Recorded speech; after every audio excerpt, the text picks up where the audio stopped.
S क्या काम में लिए गए हैं, चुंबकीय क्षेत्र। और उन चुंबकीय क्षेत्र कैसे हैं, सममित आकार के हैं क्या, सममित आकार के नहीं हैं, अलग टाइप से ये हैं, ठीक है। और ये क्या है आपके जो एरो शो किया है, ये क्या है, बल रेखाओं की जो दिशा है, चुंबकीय बल रेखाएं हैं वो N2S आ रही है, ठीक है। ये जो मध्य की नलिका है ये क्या है, इसमें हम कह सकते हैं कि ये हमारे पास क्या है, निर्वात नली है, ठीक है ना, जो कि कैसी होती है, यहाँ पर ऐसी दिख रही है लेकिन खोखली बेल ये चकती होती है, ठीक है ना, बेलनाकार चकती होती है। और ये वाला जो यहाँ पर आपको दिखा गया है ये क्या है, इसका आयनन स्रोत, ठीक है ना।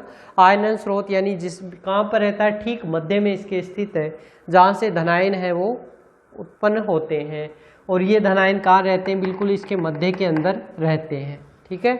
अब किस प्रकार से ये जो एक दिख रहा है आपको, ये वाली, ये क्या है, 2D है, 2D आकार की है, किस प्रकार से होती है उनका सर्किट हम अलग से बनाकर है वो देखेंगे।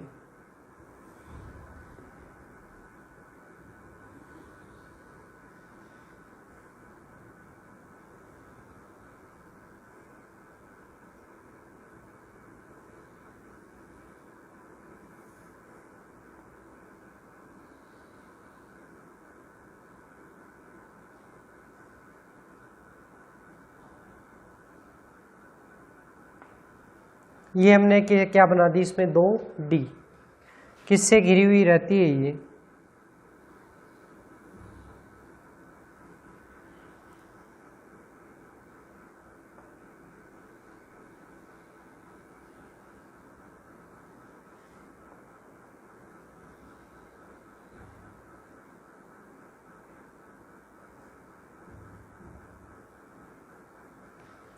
ये चारों तरफ एक जो निर्वात नलिका है उससे घिरी हुई रहती है, ठीक है ना।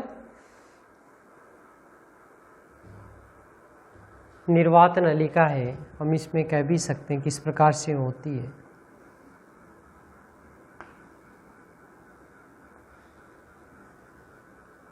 इस प्रकार से ये रहती है।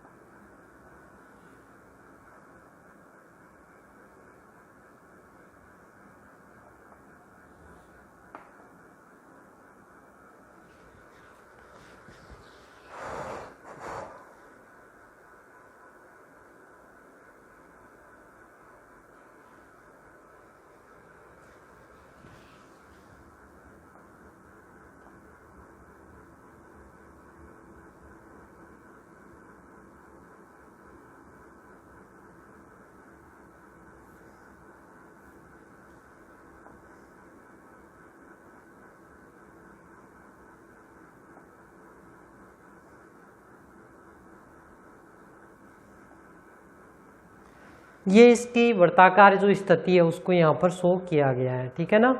तो और ये क्या है, इसमें इधर N है और इधर क्या है, S है। ये आपका चुंबकीय क्षेत्र है, यानी मध्य की जो आप यहाँ पर देख रहे हैं निर्वात नली, ये आपको दिख रहा है इसमें इस प्रकार से, ठीक है ना। तो ये दूसरे व्यू से एंगल से आपका बनाया गया डायग्राम जिसमें तांबे की 2D है वो काम में ली जाती है, ठीक है ना। डी क्यों कहते हैं, क्योंकि ये डी शेप की होती है इसलिए इसको हम क्या कहते हैं, डी कह देते हैं, है ना। अब यहाँ से किस प्रकार से ये गति करता है, तो ये यहाँ से जो भी आयन त्वरित होगा, ठीक है। संरचना में अपन देख रहे हैं यहाँ पर कि ये तांबे की 2D है, मध्य में आयन स्रोत है और चारों तरफ क्या है इसके, तो चारों तरफ जो चकती है कैसी है, निर्वात चकती है, ठीक है ना। खोखली बेलनाकार है, चकती है जो कैसी है, निर्वात है। और यहाँ पर ये दो जो आपके सिंबल यहाँ पर शो किए गए हैं, ये अपन इनको देख सकते हैं कि किससे जुड़े हुए हैं। तो हम कह सकते हैं कि ये आपने जुड़े हुए हैं इस डी से, यानी जो आउटपुट आपका मिलेगा, ठीक है ना, जो चकती के अंदर आउटपुट अपने को मिलता है वो अपने को यहाँ से प्राप्त होता है। या हम इसको कहते हैं कि हम इसको किससे जोड़ते हैं, रेडियो आवर्ती दोलित्र से जोड़ते हैं। ये वाला किससे है, रेडियो आवर्ती दोलित्र। रेडियो आवर्ती दोलित्र है, उसके 2 सिरों से इसको जोड़ा गया है, ठीक है ना। तो इसके 2 सिरों से इनको जोड़ दिया। अब यहाँ पर ये सारा इसका डायग्राम है वो बन गया। ये क्या हो गई, तांबे की 2D, डी शेप हो गई, ये हो गया इसका आयनन स्रोत, और ये क्या है, निर्वात शक्ति। इस प्रकार से इसकी संरचना है उसको बनाया गया है, ठीक है ना। उपकरण की बनावट यहाँ पर व्यक्त की गई है। इसका सिद्धांत क्या है, तो प्रबल चुंबकीय क्षेत्र द्वारा आयनों को सर्पिलाकार पथ में घूर्णन कराकर एक ही अंतराल में बार बार त्वरित किया जाता है और आयनों की ऊर्जा में वृद्धि होती है। किस प्रकार से होती है, यहाँ पर आयन है वो मान लीजिए यहाँ पर धनायन है, तो वो क्या हो गया, प्रेरित हो गया, ठीक है। अब धनायन प्रेरित हुआ तो इस धनायन के सापेक्ष एक जो डी है वो इसके ऊपर क्या होगा, धनावेश होगा, और इस पर क्या होगा, ऋणावेश होगा। किसके सापेक्ष, इसके सापेक्ष जो कि आयन यहाँ से उत्पन्न हो रहा है, तो ये किसकी ओर आकर्षित हो जाएगा, नेगेटिव की ओर। तो यहाँ से ये प्रेरित होगा और कहाँ पर चला जाएगा, इसके अंदर चला जाएगा। इसके अंदर जो वेग है इसका, इस डी में मान लीजिए मैं कह देता हूँ कि ये क्या है, D1 है और ये क्या है, D2 है, 2 D है, ठीक है ना।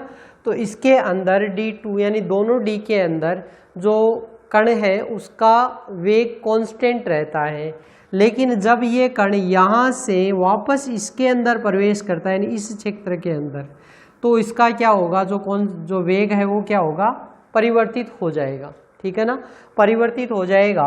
और ये परिवर्तित होने के बाद में यानी त्वरित हो जाएगा, परिवर्तित मतलब कम नहीं होगा, ज़्यादा ही होगा, ठीक। और यहाँ पर ये कण है वो आ जाएगा, फिर यहाँ पर गति करेगा और फिर यहाँ पर वापस प्रवेश करेगा।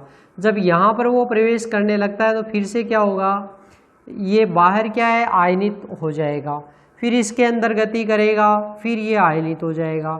इस प्रकार आयनन के कारण क्या होगा, उसकी जो ऊर्जा है उसका मान बढ़ता जाएगा, और ऊर्जा जैसे जैसे बढ़ेगी इसका जो इसकी त्रिज्या है वो भी क्या होगी, बढ़ती चली जाएगी, ठीक है ना। ये इस प्रकार से कार्य है वो करता है।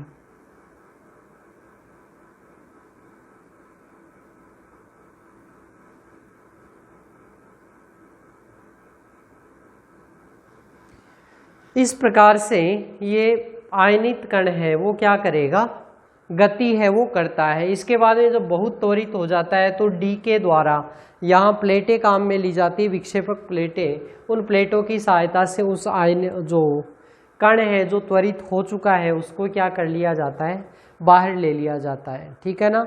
यानी इसमें विशेषता क्या हो गई कि हम डी के मध्य का जो क्षेत्र है एक निश्चित अंतराल है, ना तो ये अंतराल बार बार परिवर्तित होता है, यानी एक बार कांस्टेंट रख दिया डी बनाते समय उतना ही रहेगा, ठीक है। इस अंतराल के अंदर कण बार बार आएगा, पहले आ गया, इधर आ गया, फिर इधर आ गया, फिर इधर आ गया, फिर इधर, यानी अंतराल में बार बार कण है वो आएगा। और अंतराल में क्या लेते हैं अपन, रेडियो आवर्ती दोलित्र काम रहते हैं, तो इसकी आवर्ती के कारण दोलन के कारण से यहाँ पर जब भी कण बार बार इस अंतराल में आएगा तब तब इसकी आवर्ती में परिवर्तन है वो सतत होगा।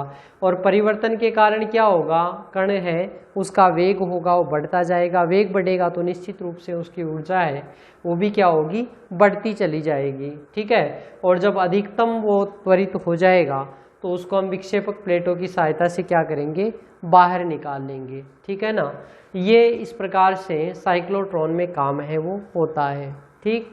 ये किस लिए काम में लिया जाता है, बाहर की शक्ति, तो निर्वात बनाए रखने के लिए, ताकि ये किसी से प्रभावित नहीं हो आपका।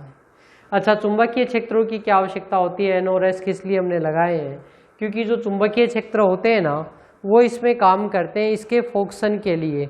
नहीं तो ये कण क्या करेगा, मान लीजिए ये फोक्सन इसका नहीं होता है तो ये कण इधर उधर टकरा कर डी के अंदर, मान लो इधर विक्षेपित हो गया, इधर विक्षेपित हो गया, और कहीं चला गया, ट्रैक से बाहर चला गया, तो अपने किसी काम का नहीं रहेगा, मापन में नहीं आएगा, ठीक है।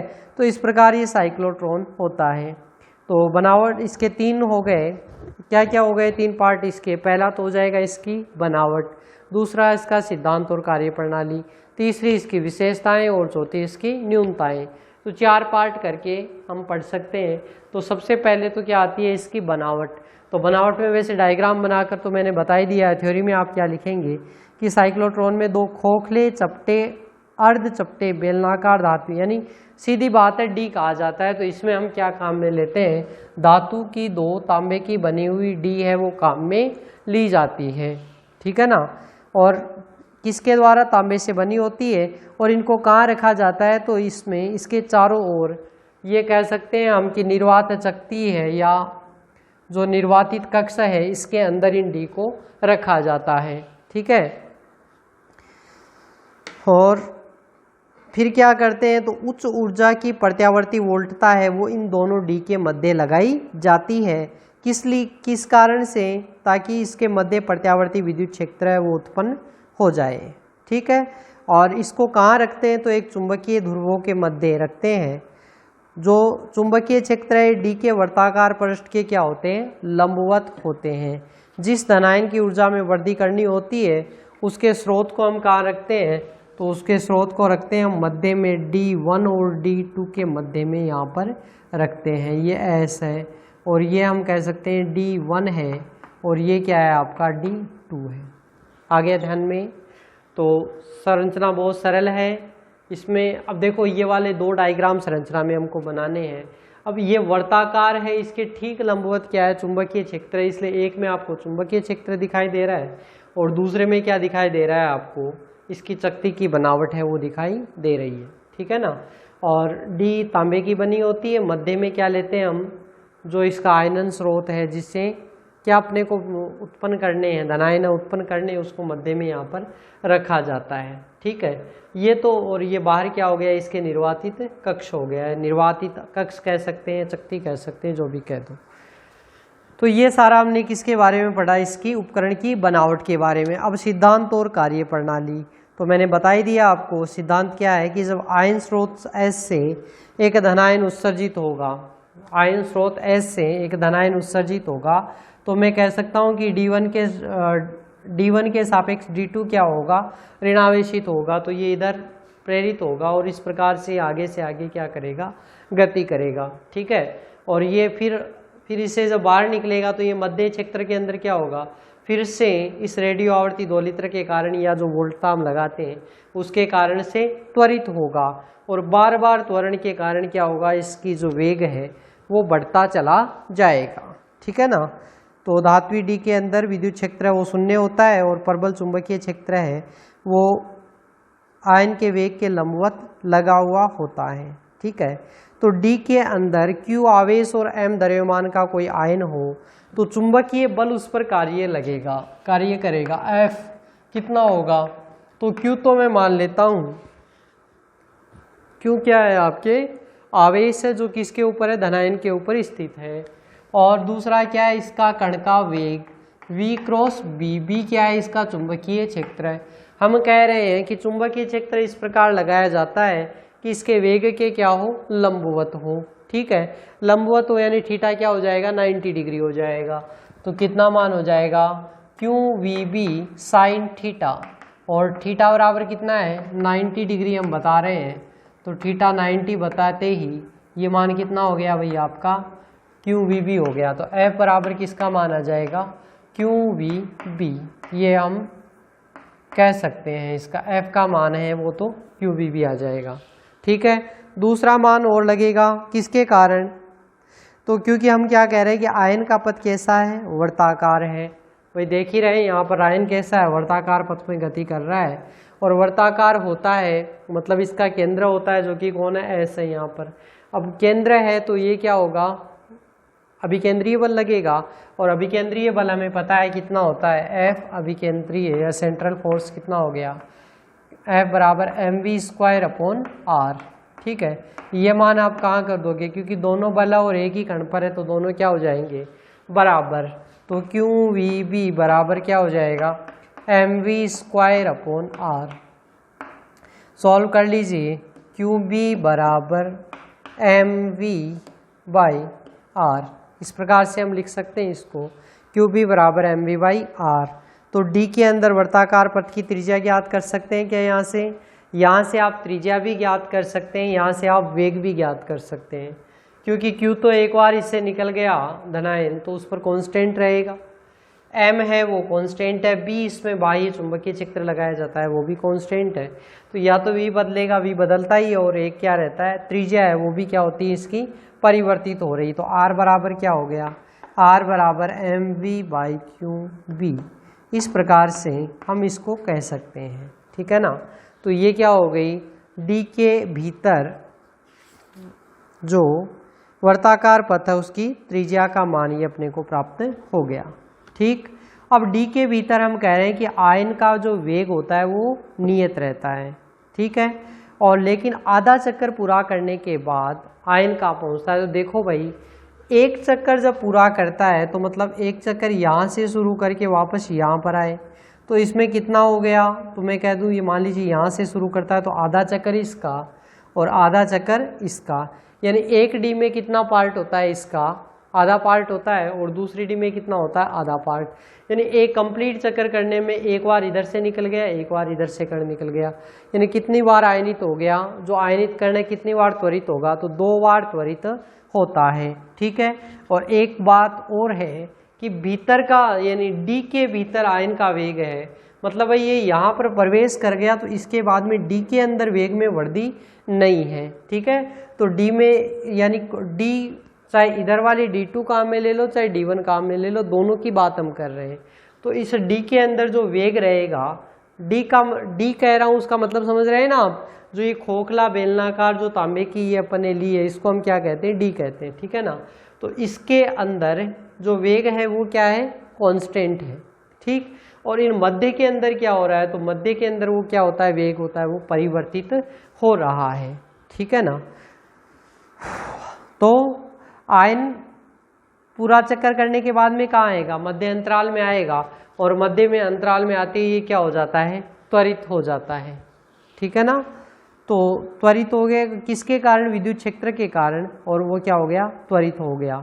तो हम कह सकते हैं कि आयन को डी का अर्धचक्र पूरा करने में कितना समय लगता है, तो टी की बात हम कर सकते हैं भाई एक बार में कितना समय इसका लगा।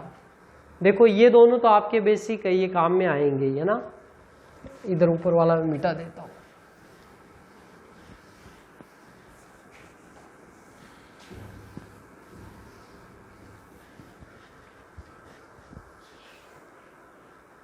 एक तो हमने ज्ञात कर लिया समीकरण 1, जो किसके, वर्ताकार पथ की त्रिज्या के बारे में बताता है।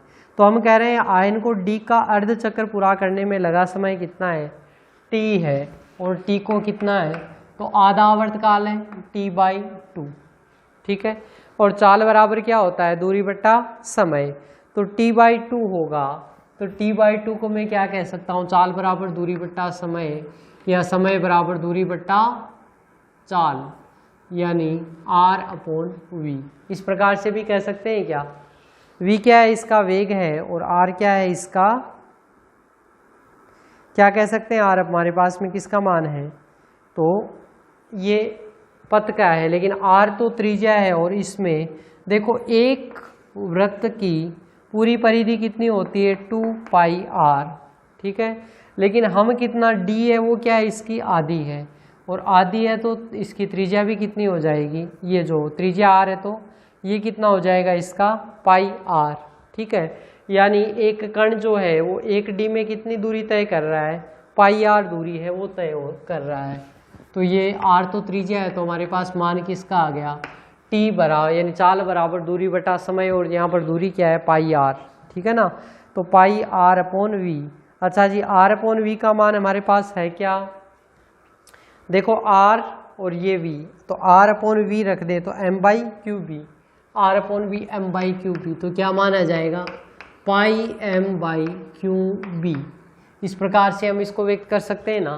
भाई मैंने क्या किया है, πr/v मान रख दिया चाल बराबर दूरी बटा समय से, ठीक है। और r/v है वो कहाँ से आ गया, तो इससे आ गया m/qb, जो मैंने मान है वो इसमें पुट कर दिया, ठीक है। तो ये हमारे पास में किसका आ गया, समय का जो मान है वो आ गया, ठीक है।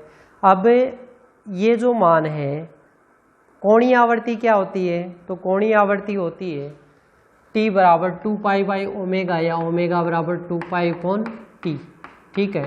तो इसको मैं कह सकते हैं देखो 2π/t या t/2, ठीक है। और t/2 का मान देखो, ये मैं ऐसे लिख दूँ इसको t/2, तो कोई दिक्कत नहीं है, ठीक है। क्या हो जाएगा, 2π/t हो जाएगा, और इसके अंदर t/2 का मान कितना है, πm/qb, ठीक है। तो पाई एम तो आएगा नीचे और क्यू बी कहाँ आएगा ऊपर, तो Q B into pi upon pi M, pi से पाई क्या हो जाएगा कैंसिल, यानी मान कितना हो जाएगा इसका क्यू बी बाई एम। ये किसका मान आ गया हमारे पास में, कोणीय आवर्ती ओमेगा का, ठीक है। और कोणीय आवर्ती आ गई तो ओमेगा बराबर की फ्रीक्वेंसी भी ज्ञात कर सकते हैं आवर्ती, ओमेगा बराबर क्या होता है 2 पाई एफ, यही होता है मान, ओमेगा बराबर क्या होता है 2 पाई एफ। तो एफ फ्रीक्वेंसी अगर मैं ज्ञात करूं तो क्यू बी अपॉन 2 पाई एम, ये हमारे पास में किसका आ गया, यानी ये जो रेडियो आवर्ती दोलित्र है इसकी आवर्ती का मान है वो आ गया।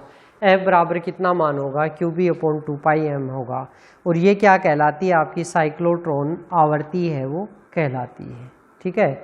एग्जाम में छोटा क्वेश्चन अगर पूछा जाए तो साइक्लोट्रॉन आवर्ती क्या होती है बताइए, तो साइक्लोट्रॉन आवर्ती क्या हो गई, जिस पर साइक्लोट्रॉन कार्य करता है वो आवर्ती क्या कहलाती है आपकी साइक्लोट्रॉन आवर्ती, और कितनी होती है क्यू बी अपॉन 2 पाई एम इसका मान है वो होता है, ठीक है।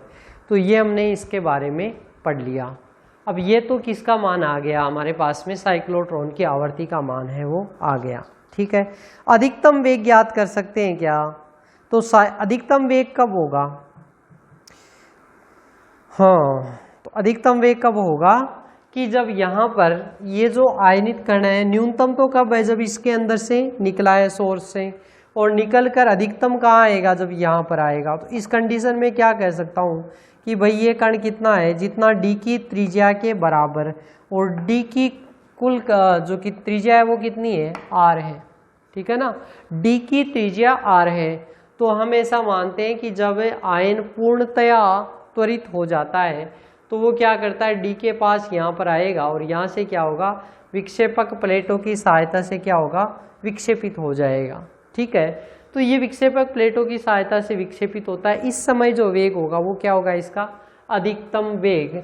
और वेग क्या था अपना, देखो ये रहा वेग क्या है R, Q B R by M लिख सकते हैं इसको, है ना। तो वेग क्या हो जाएगा वी मैक्सिमम, कितना हो जाएगा इस समीकरण एक समीकरण से ही कह सकते हैं अपन, है ना। तो वी मैक्सिमम का मान कितना हो जाएगा Q B capital R by M, ये हमारे पास में किसका मान आ गया, वी मैक्सिमम का मान है वो आ जाएगा। क्यू क्या है इस आयन के ऊपर स्थित आवेश का मान, बी क्या है चुंबकीय क्षेत्र का मान, और आर क्या है तो इस डी जो आपका है इसकी त्रिज्या का मान, और एम क्या है तो आपका जो आयन है उसका द्रव्यमान, ठीक है।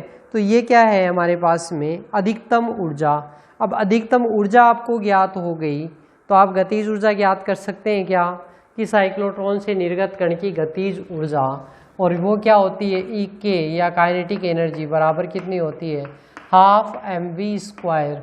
बाहर ही निकल रहा है तो वेग कितना होगा इसका अधिकतम होगा, यानी मैं क्या कहूँगा कि half M V max square, और इसका मान कितना हो जाएगा। तो भाई देखो वी मैक्स आपके पास है, कितना मान हो जाएगा यहाँ पर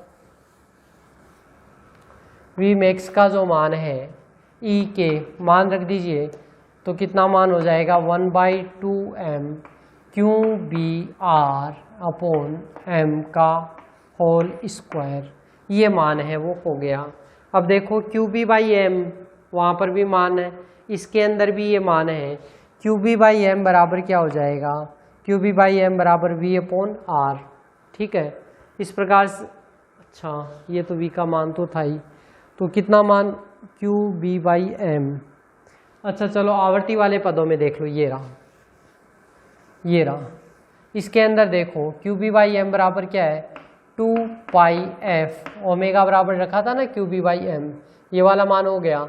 तो क्यू बी बाई एम का मान कितना हो गया 2 पाई एफ, यानी मैं इसको क्या लिख सकता हूँ 1/2 एम, और ये आर स्क्वायर बाहर आ गया, और इसका कितना मान हो गया 2 पाई एफ का होल स्क्वायर, ठीक है।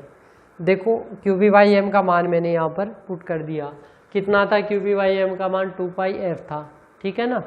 तो 2 पाई एफ है वो मान मैंने यहाँ पर इसका पुट कर दिया, तो कितना आएगा तो सॉल्व कर लीजिए। हाफ ये कितना मान हो गया, देखो 4 आएगा तो 2 कैंसिल हो जाएगा, 2m r square into pi square into F square, ठीक है ना। तो 2m r square pi square F square, या इसको इस प्रकार से भी लिख सकते हैं 2 pi square F square m into R square. ये किसका मान है, ई का मान है, वो प्राप्त हो गया, ठीक है। तो ये किसका मान आ गया हमारे पास में, जो इसकी गतिज ऊर्जा है उसका अधिकतम मान आ गया। ओके, यहाँ से अपन देख सकते हैं कि जो अंतिम ऊर्जा है वो वोल्टता के शिखर मान पर निर्भर नहीं करती है। यानी हम कह सकते हैं कि भाई जो ये D के मध्य हम वोल्टता, ये जो स्रोत लगा रहे हैं इसकी, यानी वोल्टता के ऊपर V के ऊपर कहीं भी निर्भर किया है क्या, तो ये देखो निर्भर ही नहीं कर रहा V के ऊपर। यानी कम वोल्टता लगाकर भी हम क्या कर सकते हैं, इस साइक्लोट्रॉन के द्वारा अधिक ऊर्जा का कण है वो प्राप्त कर सकते हैं। ये क्या कहलाती है, आपके इलेक्ट्रॉन की विशेषता है वो कहलाती है, ठीक है ना।